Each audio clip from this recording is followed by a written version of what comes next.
Thank you to our sponsors for today's video, Nokian Tyres, Amber, InfyPower, and StarCharge. Nokian Tyres is a leader in safety and sustainability. Maximize performance and efficiency with their made-in-USA all-season tires and their dedicated Hakkapeliitta EV winter line from the inventor of the winter tire. Learn more at nokiantires.com/EV. Also, our sponsor Amber offers a modern extended warranty for your Tesla's battery and more without the burden of long-term contracts or upfront payments. Check out the link in the description below to browse their plan options and get started with a free over-the-air diagnostic check. InfyPower is the largest EV charger module provider with over 3 million power modules running reliably worldwide. Their latest G2 collection features ultra-high power density and efficiency for EV charging and energy storage integration. InfyPower, innovation for your power. And StarCharge, the largest EV charging manufacturer in the world, and is also a provider of residential and commercial battery storage, as well as microgrid solutions. Hello everyone, welcome to Out of Spec Reviews. I'm Ryan, and today we have the Ioniq 6, and we're going to be taking it on our 10% challenge. This is essentially our road trip simulation test, and I'm quite excited because this right here is the Ioniq 6 Long Range SE. It is the base trim with the biggest battery, rear-wheel drive, the most range, and of course with these vehicles, great charging. So this should have a very great result. So without further ado, let me tell you a little bit about the Ioniq 6 and a little bit about our testing procedures.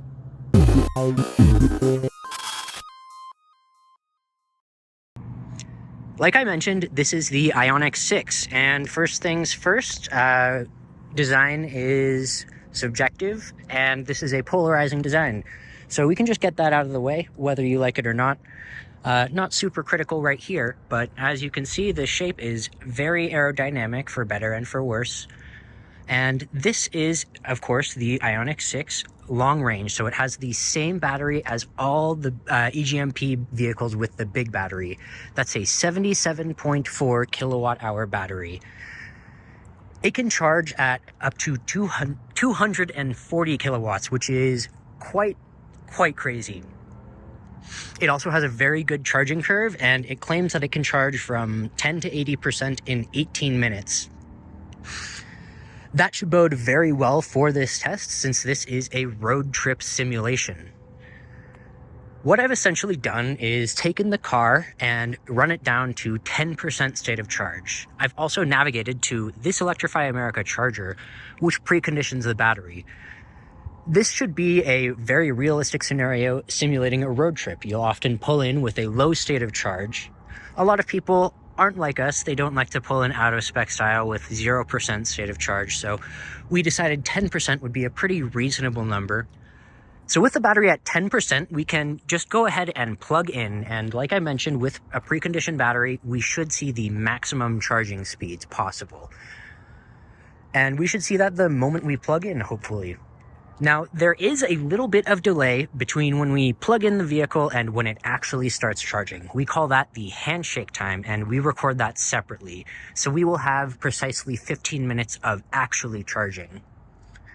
During those 15 minutes, I'll be in the car and I'll have the climate control running, and this actually puts extra stress on the HVAC system. It's in charge of both keeping the battery in the right temperature as well as keeping the cabin comfortable.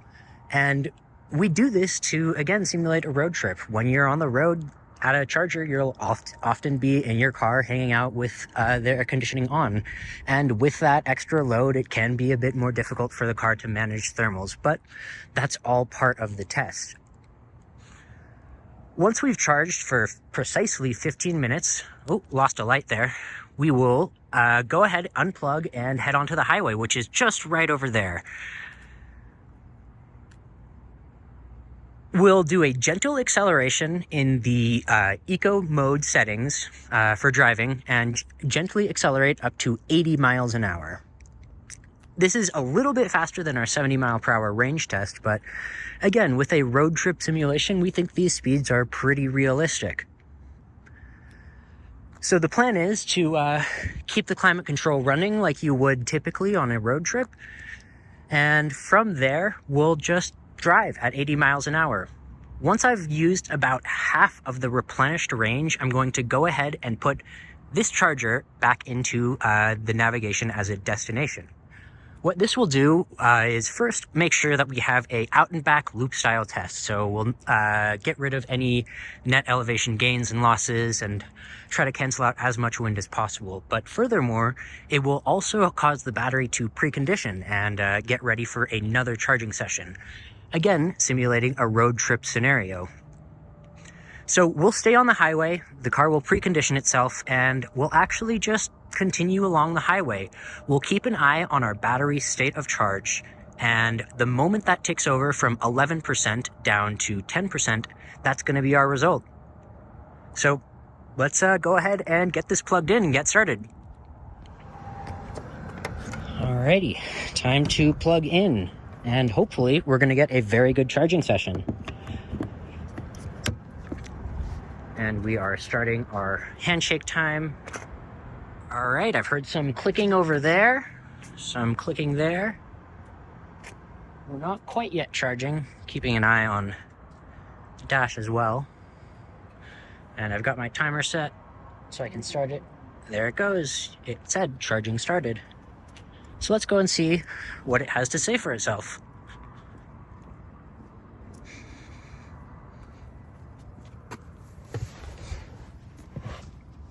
It says 21 minutes to 80%, which is a little bit longer than the claimed 18, but that's okay. Still ramping.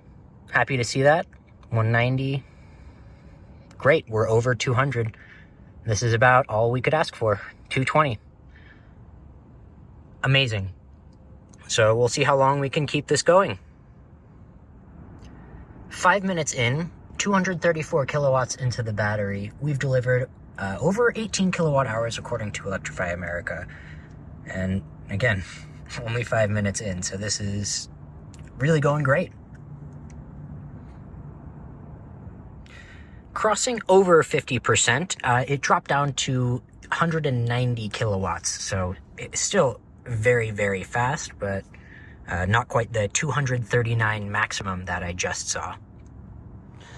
We're just about hitting 10 minutes here, and look at that number, 36.5 kilowatt hours delivered in just 10 minutes. That's crazy impressive. There are cars that do that in about 15 minutes, so this is really exceptional charging, and I'm really happy to be seeing such a great session for this test. We're at about 14 and a half minutes in, still doing 148 kilowatts now. And yeah, as you saw, it said 4 minutes left to get to 80%. Keeping an eye on the timer while I'm explaining this. That time actually went down. We initially plugged in, it said it'd be 21 minutes, but judging by the 72% at 15 minutes and what time it said was remaining, it would have reached 80% in that advertised 18 minutes. So an excellent charging session. Let's see, 50.7 kilowatt hours delivered in our 15 minutes. Awesome. Now let's get on the road. Unfortunately, somewhere along the way I messed up and the original audio here is just completely unusable. So we're doing a little bit of voiceover.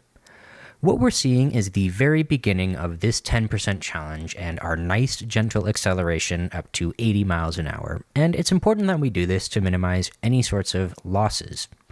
I also want to say that I'm in the Eco Drive settings and HVAC controls. Everything is in the best settings to maximize range as much as possible.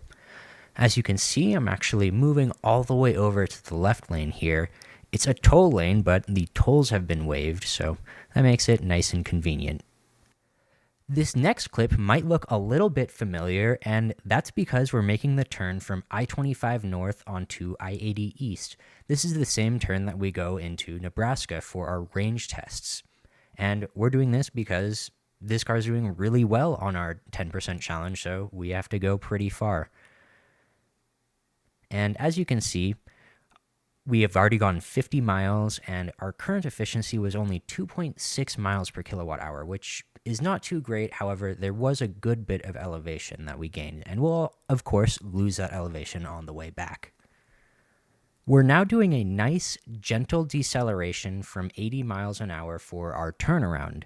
Of course, we're using regenerative brakes to put as much energy back into the battery as possible. Of course, once we've turned around, we're going to do a nice, gentle acceleration back up to 80 miles an hour, minimizing any sorts of losses that we can. Just a few miles down the road here, and I wanted to point out our average efficiency has gone up to 3 miles per kilowatt hour. This is decent, but not too impressive. Honestly, I was expecting this to be a little bit higher. It is worth mentioning that the temperatures are a little bit on the chilly side, but still, this efficiency isn't too impressive. We've passed over 100 miles here, and this is a pretty important benchmark. We generally consider any EV that can do 100 miles on our 10% challenge as a good road tripper. And here we are, we've reached 100 miles, and we still have 27% state of charge. It's also worth mentioning that we actually have a little bit of elevation to lose from where we are here, so we should see a good bit more miles to go. I'm keeping my eye on the battery state of charge, which is in the bottom left of the screen. It'll move from 11% down to 10% right about now. And there it is, 141 miles at an indicated 3.1 miles per kilowatt hour. That's really good. Now let's take a look at how that compares with some other EVs. Wow, what an incredible result. I'm really blown away. I'm excited to show you these results and put it in context with some competitors, so let's go ahead and take a look at that. And here we have the last generation Porsche Taycan as well as the Lucid Air Grand Touring. These are two incredible vehicles with really impressive efficiency and exceptional charging. Not to mention, they both cost somewhere around $100,000. And yet, we have the Ioniq 6 SE right here keeping up, costing less than $45,000 before any incentives. It's really such a bargain. Now, our 10% challenge is really meant to test both charging speed and efficiency. And when it comes to charging speeds, the Ioniq 6 was truly, really incredible. It delivered 50.7 kilowatt hours in 15 minutes. It had an average charging speed of about 202 kilowatts. That's more than the Lucid Air and more than the Kia EV9, both of which are vehicles that are more expensive and have considerably larger batteries. It's only a couple kilowatt hours off from the previous generation Porsche Taycan. It's not an exaggeration to call this class leading. I think it's also worth mentioning that we were pulling 150 kilowatts when we unplugged after 15 minutes, so that's still really solid charging speeds. Efficiency was where things were a bit less impressive. We saw 2.8 miles per kilowatt hour at 80 miles an hour. This isn't bad, but it is a bit behind some competitors. The Lucid had 3.1 miles per kilowatt hour, and it was actually quite a bit off the main competitor, I think, the Tesla Model 3 rear-wheel drive, which had 3.7 miles per kilowatt hour. To be honest, the efficiency was a bit lower than I was expecting. Part of this could be explained by the temperature. It was a little bit chilly that evening, and that will definitely hurt efficiency. I suspect that if we had more favorable conditions, we might see another 5 to 8 miles of range, but not anything too drastic.